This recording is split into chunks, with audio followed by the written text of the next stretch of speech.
I was rushed to the emergency room with a massive stroke, while my son and his wife were sitting 40 feet away in the same building.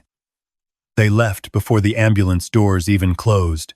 3 days later, when the nurses finally reached them, my daughter-in-law said, "And I want you to hear this clearly," she said, "We already paid for the hotel. Non-refundable."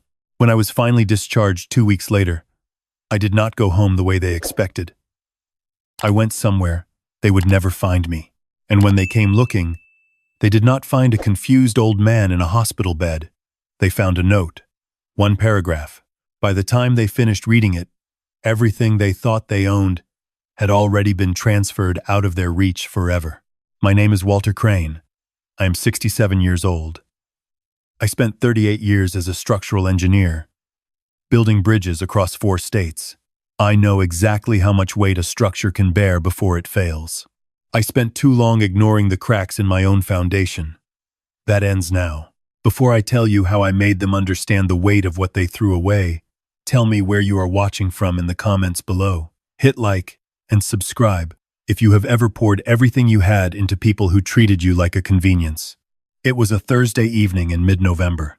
The gymnasium of Eastbrook Elementary School smelled the way all school gymnasiums smell, like rubber mats and industrial cleaner, and the particular excitement of children who have been rehearsing something for weeks.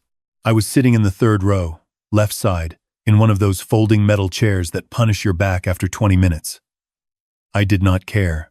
My grandson was about to walk onto that stage dressed as a pilgrim and recite 4 lines he had been practicing at my kitchen table every single afternoon for the past month. He was 7 years old and absolutely certain he was going to forget every word. I had told him he would not. I had rehearsed those 4 lines with him so many times that I could say them in my sleep.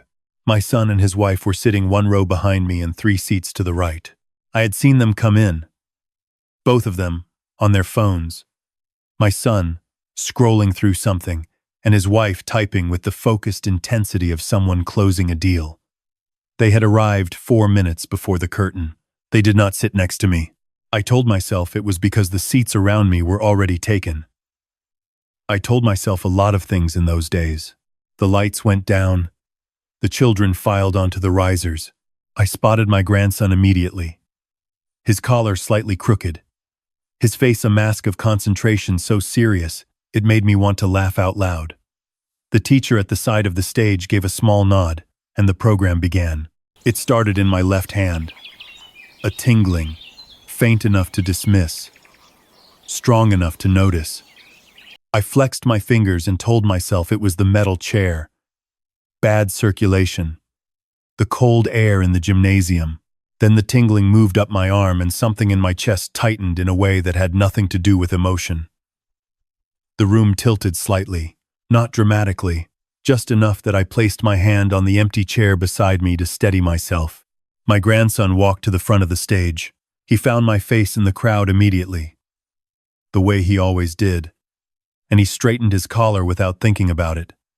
And he said his 4 lines without missing a single word. I never heard the last one. The chair caught me on the way down. I remember the sound more than the fall. A sharp metallic clatter that cut through the children's voices, then hands, strangers' hands, and a voice very close to my ear asking if I could hear her. A woman in a green cardigan. Another parent. She was pressing her fingers to my wrist and telling someone else to call 911. She stayed with me on that gymnasium floor, her hand holding mine, talking to me steadily even as the room filled with the confused sounds of children and parents and a teacher trying to keep order. I did not know her name. I still do not. But she stayed until the paramedics arrived, and she was the last face I saw before they wheeled me out. I did not see my son come to the floor. I did not see my daughter-in-law follow. Because they did not come. I found this out later from Frank. Frank Okafor has been my attorney and my closest friend for 22 years. He is the kind of man who does not panic because he has already thought through every possible outcome before the situation arrives. He got the call from the hospital at 9:15 that evening. He was there by 9:50. When he walked into the emergency department and asked the intake nurse who had accompanied me, she told him that I had arrived alone. The paramedics had asked if there was family present at the scene. Someone had pointed toward the row where my son had been sitting. The seats were empty. They had already left. Frank told me this 12 days later, when I was sitting up in the rehabilitation unit, my left side still weak, but my mind perfectly, painfully clear. He told me the way he tells me everything, directly, and without cushioning it.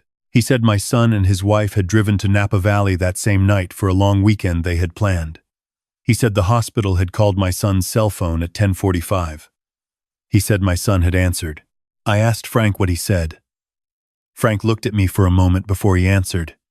He said, my son told the charge nurse that he was sorry to hear it, but that I was generally in good health and probably just needed observation. He said they would check in when they got back. The nurse, a woman named Carol who I would come to know well over the following days, told him that I had suffered a significant ischemic stroke and that my condition was serious. My son said he understood. Then he put his wife on the phone. Frank paused here. I told him to keep going. He said my daughter-in-law told Carol that the hotel reservation was non-refundable and that they had upgraded to a suite. She said that I had always been dramatic about health things and that I was probably already improving. She said, and Frank repeated this slowly so I could absorb it. She said that if something truly serious happened, the hospital had her email address on file. Her email address. If something truly serious happened, they could reach her by email. Frank watched my face while he said this. I did not cry. I did not raise my voice. Something happened that was quieter than either of those things. Something that had been bending for a long time finally stopped bending. I looked at the window of my rehabilitation room, at the gray November sky outside, and I felt the last version of myself that had made excuses for them simply dissolve. Gone. Like morning ice on a car windshield. There one moment, and then just water, and then gone. I looked back at Frank. I told him I needed the contingency file. He knew exactly what I meant. 3 years ago, after a conversation that started as dark humor over bourbon and became something more serious as the evening went on, Frank and I had drafted what he called the severance file. It was a set of documents we had put together during a period when my son had asked me to co-sign a business loan I had deep reservations about. I had signed that loan. I had signed it because he was my son, and because I believed in giving people the benefit of the doubt even when the doubt was substantial. The severance file was our private acknowledgement that there might come a day when that generosity reached its absolute limit. Frank nodded slowly. He asked if I was certain. I told him I had never been more certain of anything in my life. I told him that I did not want to do this out of anger. I told him I wanted to do it because it was honest. The anger I was feeling was just the part of me that finally agreed with the part of me that had known this was coming for years. Frank opened his briefcase. Over the next 4 days, while my son was presumably drinking wine and ordering room service in Napa Valley, Frank and I quietly and methodically dismantled every financial structure that connected me to my son and his wife. The house I owned outright in Meridian Heights, the one they had been living in rent-free for 2 years while they saved to buy their own place, was transferred into the Crane Family Trust, with me as sole beneficiary and trustee. The secondary account I had been depositing $3,000 into every month, the one they called their household buffer, was closed. The credit card I had added my daughter-in-law to, for what she described as family expenses, I had pulled her records for the past 18 months. $1,400 in spa treatments in 1 quarter alone. A weekend in Scottsdale I had not been invited to. A coat that cost more than my first car. The card was reported compromised and canceled. I want to be precise about something. I did not do this to punish them for going to Napa. People take trips. Life does not stop for other people's emergencies. And I understood that intellectually, even if it broke something in me emotionally. I did what I did because of what came before Napa. I did it because of the pattern that Napa simply made impossible to keep ignoring. I thought about the loan. I had co-signed $400,000 for their restaurant concept, a farm-to-table place my daughter-in-law had been convinced would transform the local dining scene. I had expressed concerns about the location, the overhead, the competitive market. My son had told me I was thinking like an engineer. and not like an entrepreneur. He had said it with a laugh, the kind of laugh that has a small knife inside it. I had signed anyway. 8 months later, the restaurant was struggling. I had been receiving calls from the bank for 6 weeks about a missed payment. My son had not mentioned it. When I brought it up, he told me not to worry, that cash flow was always complicated in the first year, that I did not understand the restaurant business. I thought about my grandson. I thought about the afternoons at my kitchen table, the 4 lines rehearsed until they were automatic, the way he had found my face in the crowd before he spoke. His parents had been in that gymnasium. They had watched him perform, and then they had gotten in their car and driven to a wine country hotel while my blood was still on the gymnasium floor. That was the thing I kept coming back to. Not my health, not the money. My grandson had looked for me in that crowd, and I had already been gone.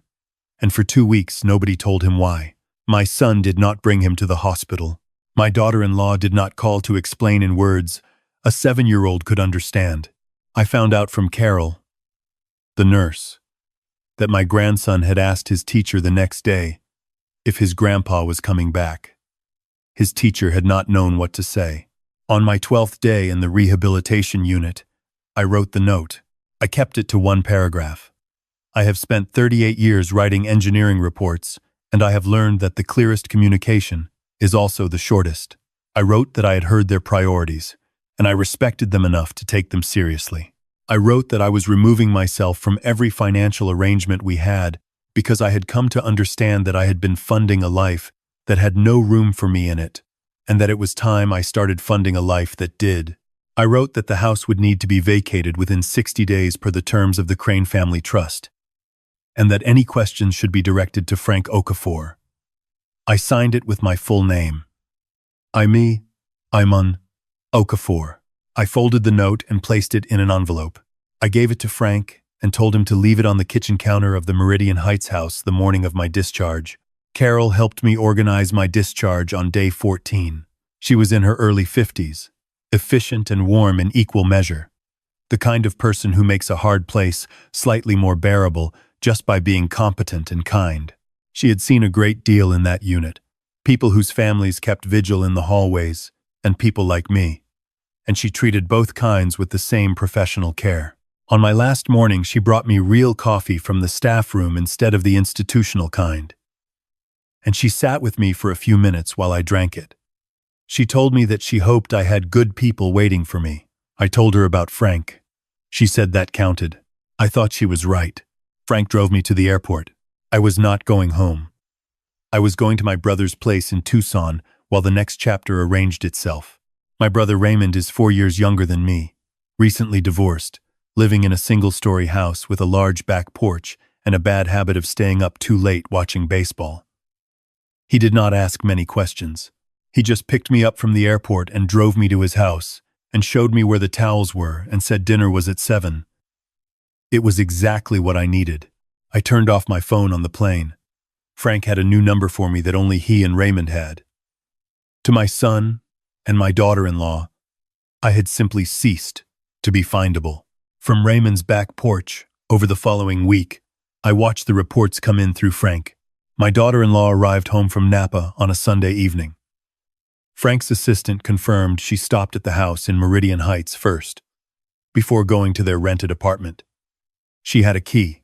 She used it often, sometimes to take things, once to have a painter repaint the guest room without asking me. She walked in and found the house exactly as it had been, except for the envelope on the kitchen counter. Frank told me she called him 20 minutes later. He said she was controlled at first, using the voice she used in business negotiations, the one that implied she was doing you a favor by engaging with you at all. She said there had been a misunderstanding and that she needed to speak to me directly to sort it out. Frank told her I was unavailable. She asked when I would be available. He said he was not certain. She asked for my new number. He said he did not have authorization to share it. The controlled voice did not last long. She called 3 more times that evening, each call shorter and louder than the last. By the 3rd call, she was not negotiating. She was demanding. She used words I will not repeat here.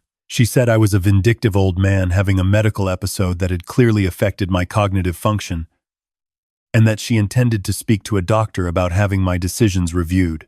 Frank told me this, and I noticed something interesting.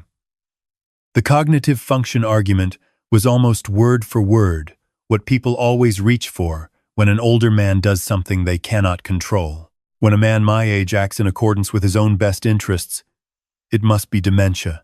It could not possibly be clarity. My son called Frank the next morning. His tone was different from his wife's. He sounded genuinely shaken, in a way that was harder to listen to than her anger, because I had spent a long time hoping the person underneath the shaken voice was someone worth waiting for. He said he knew he had made a serious mistake not coming to the hospital. He said he had been dealing with the restaurant situation, and the stress had caused him to make decisions he was not proud of. He said he was sorry. He asked to talk to me. Frank relayed this to me and waited. I thought about it for a long time. I sat on Raymond's back porch with a cup of coffee, and I thought about my son at 7 years old, learning to ride a bicycle, falling twice before he found his balance, the particular set of his jaw when he was determined to do something. I thought about teaching him to drive. I thought about standing in the rain at his college graduation because the weather had turned and he had forgotten to tell me about the schedule change, and I had driven 4 hours and arrived 20 minutes before the ceremony ended, and how he had laughed about it later, not unkindly, just as though it were a funny story about someone else's father. I told Frank to tell him that I was glad he was sorry, and that sorry did not change the note. The restaurant loan was the next domino. Because I had co-signed, my credit was attached to it. Frank had already engaged a financial consultant who specialized in extricating co-signers from distressed business arrangements. It was costly, and it was not simple, and it took 43 days. But it happened. My name came off that loan. Whatever came next for that restaurant was no longer coming for me. The house situation resolved itself in the manner Frank had predicted. My son and his wife hired an attorney, a young one who sent 3 strongly worded letters about tenant rights and contested asset transfers, and my alleged diminished capacity. Frank responded to each one with documentation so comprehensive that by the 3rd letter, the young attorney had stopped using the word capacity altogether. They vacated the house on day 58 of the 60-day window. I know this because Frank's property manager confirmed it and reported that they had left the guest room closet stuffed with things they did not want to deal with, which I thought was a precise metaphor for how they had operated generally. My grandson was the part that kept me awake at night. Not with guilt, because I had not done anything to him, but with a specific kind of ache that I did not have a name for. The feeling of someone missing from your ordinary days. I had picked him up from school on Tuesdays for 2 years. I had been the person he called when he lost something and needed help finding it. His parents controlled his access to me now, and I had no way of knowing what they were telling him. I wrote him a letter, an actual paper letter, because he was learning cursive and I thought he deserved to receive something in it. I mailed it to his school, addressed to him personally, with a note to his teacher explaining who I was and asking her to make sure he received it. In the letter, I told him that his 4 lines were perfect. I told him that I had been there, that I had seen him find my face in the crowd before he spoke, and that it was one of my favorite moments of that whole year. I told him that Grandpa was doing fine and that I was somewhere warm. I told him that when he was older and the door was open, I would be there. Carol had told me that I should think about somewhere slower. She meant it medically, less stress, better air, more sleep, but I took it more broadly. I had been to Sedona once, 20 years ago, for a conference. I had spent one afternoon walking a trail above the red rock formations and had thought, in the scattered way you think of things when you are in the middle of a different life, that a person could probably be very content in a place like that. I called a realtor there in January. By March, I had signed a lease on a single-story adobe house on the eastern edge of town, surrounded by juniper trees, with a back patio that faced the rock formations directly. The light in the late afternoon did something to those formations that I had never seen light do to anything built by human hands. I was not idle there. Retirement has never suited me as a complete state. I had been consulting on bridge inspection projects remotely for 2 years before the stroke, and after my recovery stabilized, I returned to that work at reduced capacity. 4 hours a day at most, mornings, then done. The rest of the time I walked. I cooked actual meals instead of eating whatever was in the refrigerator. I read books that had been sitting on my shelf for years. I fixed things. There is always something in a house that needs attention if you look for it. And I have always found that work with my hands settles whatever needs settling in my head. My neighbor was a retired schoolteacher named Margaret, 71, sharp-eyed and direct in the way of people who have spent decades managing rooms full of other people's children. She had a truck with a failing alternator that she had been meaning to get looked at for months. I looked at it. She brought me a jar of salsa she made herself. We did not become friends in the grand declarative sense. We just began talking over the fence in the evenings, and after a while, it was a thing we both expected. It was Margaret who told me one afternoon, with the particular flatness of someone delivering information they know you need, even if you did not ask for it, that silence is not the same as peace. She meant something specific by it. She knew enough of my situation, the outline of it, to understand that I had not yet resolved whether silence and peace could coexist in my case. I thought about it for several days. I wrote my son a letter. Not the note, not the document, not a legal communication. A real letter. I told him that I was alive, and that I was well, and that I was not, as his wife's attorney had suggested, experiencing cognitive decline. I told him that I understood he was under significant financial pressure, and that I understood pressure could distort a person's priorities in ways they did not fully recognize until later. I told him that what happened in the gymnasium, and what happened in the days after, had crossed a line for me that was fundamental and not negotiable. I told him that I hoped with time he would understand the difference between a father removing himself from being taken advantage of and a father punishing his son. I was doing the first thing. I wanted him to know that clearly. I told him that my door was not closed to him personally, but I told him also that I would not be financing anything again, and that any relationship we rebuilt from here would need to be built on something other than what I could provide him. I told him about the letter I had written to his son. I did not send the letter expecting anything specific in return. I sent it because it was true, and because I had spent enough of my life saying things that were comfortable instead of things that were true. Frank confirmed it was received. My son did not respond for 6 weeks. When he did, it was a single page, handwritten. He said he did not know how to make what happened right. He said he had been thinking about the gymnasium and that he could not stop thinking about it. He said he was in counseling, which surprised me, and that some things were becoming clearer. He said he hoped I was somewhere good. Clue. I was somewhere good. The light on the red rock formations at 5 in the afternoon. Margaret's salsa on the counter. 4 hours of work that mattered, then done. A back patio and a cup of coffee, and the particular quiet of a place that does not require anything from me. My daughter-in-law did not write. I had not expected her to. She had moved in a different direction entirely, one that Frank tracked through public records without me asking him to. She had filed for divorce in February. My son's restaurant had closed in December, which meant the loan, no longer my problem, had become entirely hers to deal with in the asset proceedings. I did not feel satisfaction about this precisely, but I noticed that I did not feel guilt about it either, which told me something about the distance I had traveled from the person who would have rushed to fix it. I think about my grandson. I think about him the way you think about something you are not in control of but have done what you can about. His parents' situation, the divorce, the financial restructuring, none of it is clean for a 7-year-old, and that is the only part of this I carry with genuine heaviness. I put his birthday on my calendar in ink.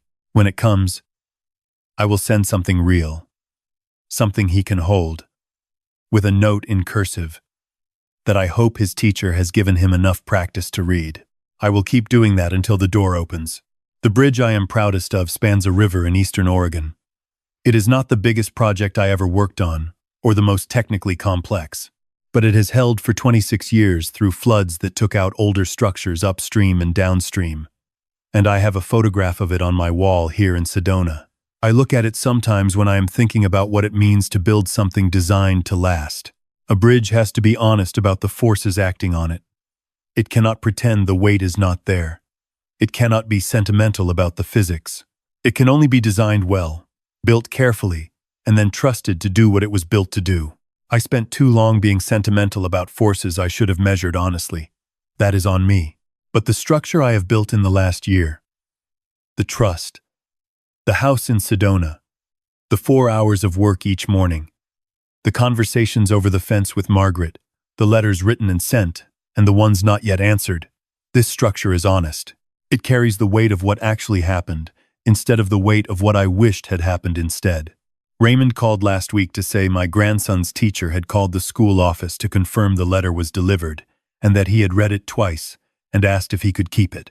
She told Raymond that he had put it in his backpack. I do not know what his parents know about that letter or what they think about it. It does not change what I intended by it. I am not angry anymore. Anger is expensive, and I am running on a fixed income. What I have instead is something closer to clarity. The same feeling I get when a structural calculation comes out clean, when all the forces balance, and the numbers say what the numbers say, and there is nothing left to argue about. My family chose what they chose. I chose accordingly. The math is honest. The structure holds. If you have ever given everything to people who treated your presence as optional, I want you to hear this from a 67-year-old man who spent too long learning it. You are allowed to stop funding a life that has no room for you in it. You are allowed to walk toward the people and the places and the hours that treat you like you matter. It is not cruelty. It is not abandonment. It is the most honest thing you can do with whatever time you have left. I am going to finish this coffee. The light is about to do that thing to the formations that I have never seen light do anywhere else. I am not going to miss it. What do you think about Walter's decision? Was walking away the right call? Or should he have waited longer? Tell me in the comments below. And if this story stayed with you, please subscribe to Revenge Diaries. There is always another story. I will be here.